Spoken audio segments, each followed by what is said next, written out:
بسم اللہ الرحمن الرحیم۔ السلام علیکم ورحمۃ اللہ وبرکاتہ۔ معزز خواتین و حضرات، نیند انسانی جسم کے اندرونی و بیرونی افعال کی انجام دہی کے دوران وہ لازمی وقفہ ہے کہ جس کے بغیر زندگی اور اس کا حسن برقرار نہیں رہ سکتا۔ نیند کو اللہ تعالیٰ نے انسان کے لیے باعث سکون بنایا۔ نیند اللہ تعالیٰ کے انعامات میں سے ایک انعام ہے اور جسمانی علاجوں میں سے ایک مؤثر علاج بھی ہے۔ اللہ تعالیٰ قرآن مجید میں ارشاد فرماتا ہے وَجْعَلْنَا نَوْمَكُمْ سُبَاتًا وَجْعَلْنَا اللَّيْلَ لِبَاسًا، اور تمہاری نیند کو راحت کا باعث بنایا اور رات کو پردہ پوش بنایا۔ اسلام ایک کامل دین ہے۔ انسانی زندگی کے تمام مراحل میں اس نے رہنمائی فرمائی ہے، یہاں تک کہ نیند کی حالت کو بھی فراموش نہیں کیا۔ وہ نیند جس میں انسان تقریباً اپنی ہی ایک تہائی زندگی گزار دیتا ہے، اسلام نے اس کے بہت سے آداب اور سنتے ذکر فرمائی ہیں۔ جو شخص ان پر عمل کرے گا اسے سکون و اطمینان کی نیند نصیب ہوگی، پریشانی، بے چینی اور بے خوابی سے نجات ملے گی۔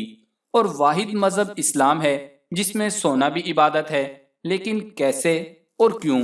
تو آج کی اس ویڈیو میں ہم آپ کو سونے سے پہلے چند اذکار کے بارے میں بتائیں گے، جن اذکار کے کرنے سے اللہ تعالیٰ شریر مخلوقات سے آپ کی حفاظت کرے گا، اجر کے خزانوں سے بھی مالا مال کرے گا اور نیند بھی پرسکون آئے گی۔ اور ساتھ یہ بھی بتائیں گے کہ آپ سو کر بھی کیسے ثواب کما سکتے ہیں اور صحت مند بھی رہ سکتے ہیں۔ تو گزارش یہ ہے کہ اس ویڈیو کو آخر تک مکمل دیکھیں تاکہ آپ ان باتوں سے زیادہ فائدہ اٹھا سکیں اور دوسروں کے ساتھ شیئر کر کے انہیں بھی نبی کریم صلی اللہ علیہ وآلہ وسلم کی سنتے جاننے اور ان پر عمل کرنے کا موقع فراہم کریں۔ ویڈیو پسند آئے تو لائک کریں، اور اگر ابھی تک ہمارا چینل سبسکرائب نہیں کیا تو ہمارا چینل سبسکرائب کر کے گھنٹی کا بٹن ضرور دبا دیں۔ آگے بڑھنے سے پہلے اللہ تعالیٰ سے دعا ہے کہ اللہ تعالیٰ ہمیں، آپ کو اور تمام مسلمانوں کو نبی کریم صلی اللہ علیہ وآلہ وسلم کی تمام سنتوں پر عمل کرنے کی توفیق دے، آمین۔ کمنٹس میں آمین لکھ کر آپ اس دعا میں شامل ہو سکتے ہیں۔ سب سے پہلے آپ کو ایک روایت بتاتے ہیں جو آج کل سوشل میڈیا پر کافی وائرل ہے۔ آپ صلی اللہ علیہ وآلہ وسلم نے حضرت علی رضی اللہ تعالیٰ عنہ سے فرمایا، اے علی، اس وقت تک نہ سویا کرو جب تک 5 کام نہ کر لو۔ 1، پورے قرآن کریم کی تلاوت کرنا۔ نمبر 2، 4000 درہم صدقہ کرنا۔ نمبر 3، کعبۃ اللہ کی زیارت کرنا۔ نمبر 4، جنت میں اپنا گھر بنانا۔ نمبر 5، جھگڑا کرنے والوں کے درمیان صلح کروانا۔ حضرت علی رضی اللہ تعالیٰ عنہ نے دریافت فرمایا کہ اے اللہ کے رسول صلی اللہ علیہ وآلہ وسلم، میں یہ سب کیسے کروں؟ آپ صلی اللہ علیہ وآلہ وسلم نے ارشاد فرمایا، نمبر 1، 3 مرتبہ سورۃ الاخلاص پڑھ لیا کرو، قرآن مجید پورا پڑھنے کی طرح ہے۔ نمبر 2، جب آپ نے 3 مرتبہ سورۃ الفاتحہ پڑھ لی تو آپ نے 4000 درہم صدقہ کر دیے۔ نمبر 3، جب آپ نے لا الہ الا اللہ وحدہ لا شریک لہ لہ الملک و لہ الحمد یحیی و یمیت وہو علی کل شیء قدیر 10 مرتبہ پڑھ لیا، گویا آپ نے بیت اللہ کی زیارت کی۔ نمبر 4، جب آپ نے 10 مرتبہ لا حول ولا قوت الا باللہ العلی العظیم پڑھ لیا تو گویا آپ نے جنت میں اپنا گھر بنا لیا۔ نمبر 5، اور جب آپ نے 10 مرتبہ استغفر اللہ العظیم الذی لا الہ الا هو الحی القیوم واتوب الیہ تو گویا آپ نے 2 جھگڑا کرنے والوں میں صلح کروائی۔ بعض علماء کے نزدیک یہ ضعیف ہے اور اکثر محدثین کے نزدیک یہ حدیث ہی نہیں ہے، واللہ عالم۔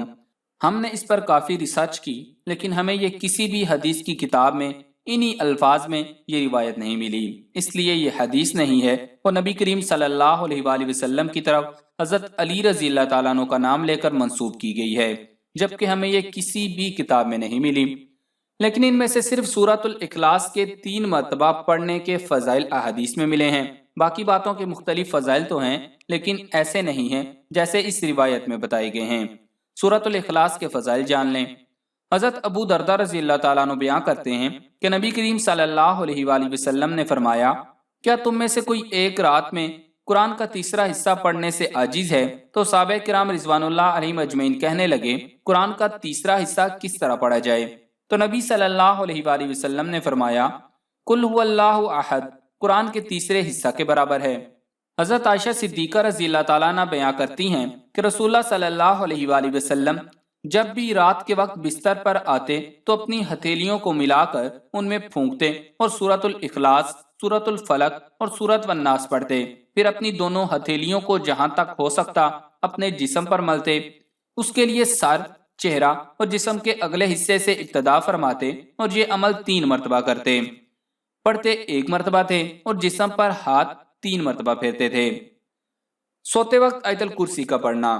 ابو ہریرہ رضی اللہ تعالیٰ عنہ سے مروی ہے کہ مجھے رسول اللہ صلی اللہ علیہ وآلہ وسلم نے فطرانے کی حفاظت پر مامور کیا، چنانچہ ایک شخص آیا اور غلہ سمیٹنے لگا۔ میں نے اسے پکڑ لیا اور کہا میں تمہیں ضرور رسول اللہ صلی اللہ علیہ وآلہ وسلم تک پہنچاؤں گا۔ پھر انہوں نے مکمل واقعہ ذکر کیا، اس میں یہ بھی ہے کہ اس شخص نے کہا جب بستر پر لیٹ جاؤ تو آیت الکرسی پڑھ لیا کرو، اس سے اللہ کی جانب سے حفاظت کرنے والا تمہاری حفاظت کرے گا اور صبح تک شیطان تمہارے قریب نہیں آ سکتا۔ یہ سن کر نبی کریم صلی اللہ علیہ وآلہ وسلم نے فرمایا وہ شیطان تھا، وہ ہے تو جھوٹا لیکن تم سے سچ کہہ گیا ہے۔ یہ کافی طویل واقعہ ہے جو پہلے بھی متعدد بار آپ کو سنا چکے ہیں، آپ اسے آیت الکرسی کے فضائل میں مکمل سن سکتے ہیں۔ ابو مسعود رضی اللہ تعالیٰ عنہ کہتے ہیں کہ رسول اللہ صلی اللہ علیہ وآلہ وسلم نے ارشاد فرمایا جس نے سورۃ البقرہ کی آخری 2 آیتوں کو رات میں پڑھ لیا تو یہ دونوں آیتیں اس کے لیے کافی ہوں گی۔ اہل علم کا اس بارے میں اختلاف ہے کہ یہ 2 آیات کس چیز سے کافی ہو جائیں گی، تو اس بارے میں یہ کہا گیا ہے کہ اس رات کی آفات سے کافی ہو جائیں گی، یہ بھی کہا گیا ہے کہ اس رات قیام کرنے سے کافی ہو جائیں گی، تاہم دونوں معنی مراد لینا بھی درست ہے۔ نوفل اشجعی رضی اللہ تعالیٰ عنہ بیان کرتے ہیں کہ مجھے رسول اللہ صلی اللہ علیہ وآلہ وسلم نے فرمایا تم سورۃ الکافرون پڑھ کر سو جاؤ، یہ شرک سے اظہار برات ہے۔ حضرت عائشہ صدیقہ رضی اللہ تعالیٰ عنہ کہتی ہیں کہ نبی صلی اللہ علیہ وآلہ وسلم سورۃ بنی اسرائیل اور سورۃ الزمر کی تلاوت کیے بغیر نہیں سوتے تھے۔ حذیفہ بن یمان رضی اللہ تعالیٰ عنہ کہتے ہیں کہ نبی کریم صلی اللہ علیہ وآلہ وسلم جس وقت سونے لگتے تو یہ دعا پڑھتے اللہم بسمک اموت و احیا، یا اللہ میں تیرے نام سے مرتا اور زندہ ہوتا ہوں، اور جس وقت بیدار ہوتے تو یہ دعا پڑھتے الحمدللہ الذی احیانا بعد ما اماتنا و الیہ النشور، تمام تعریفیں اللہ کے لیے ہیں، اسی نے ہمیں موت دے کر زندہ کیا اور اسی کی طرف سب کو جمع ہونا ہے۔ سیدنا علی رضی اللہ تعالیٰ عنہ سے مروی ہے کہ سیدہ فاطمہ الزہرا رضی اللہ تعالیٰ عنہ نے رسول اللہ صلی اللہ علیہ وآلہ وسلم سے خادم کا مطالبہ کیا تو آپ صلی اللہ علیہ وآلہ وسلم نے فرمایا کہ میں تمہیں تمہارے مطالبے سے بھی بہتر چیز نہ بتلاؤں، جب سونے لگو تو 33 بار سبحان اللہ، 33 بار الحمدللہ اور 34 بار اللہ اکبر کہو۔ اس پر حضرت علی رضی اللہ تعالیٰ عنہ نے کہا میں نے اس دن سے کسی بھی رات کو انہیں ترک نہیں کیا۔ حضرت حفصہ رضی اللہ تعالیٰ عنہ کہتی ہیں کہ رسول اللہ صلی اللہ علیہ وآلہ وسلم جب سونے لگتے تو اپنا ہاتھ دائیں رخسار کے نیچے رکھ کر فرماتے اللہم کنی عذابک یوم تبعث عبادک، یا اللہ مجھے تیرے عذاب سے اس دن محفوظ رکھنا جب تو اپنے بندوں کو اٹھائے گا۔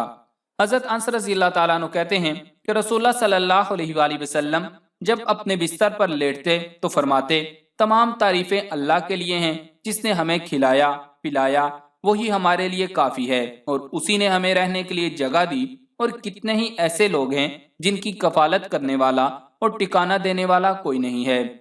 حضرت عبداللہ بن عمر رضی اللہ تعالیٰ عنہما نے ایک شخص کو کہا کہ سوتے وقت اللہم خلقت نفسی اللہم انی اسألوک العافیہ دعا پڑھا کریں، تو اس شخص نے کہا کیا یہ دعا آپ نے عمر رضی اللہ تعالیٰ عنہ سے سنی ہے؟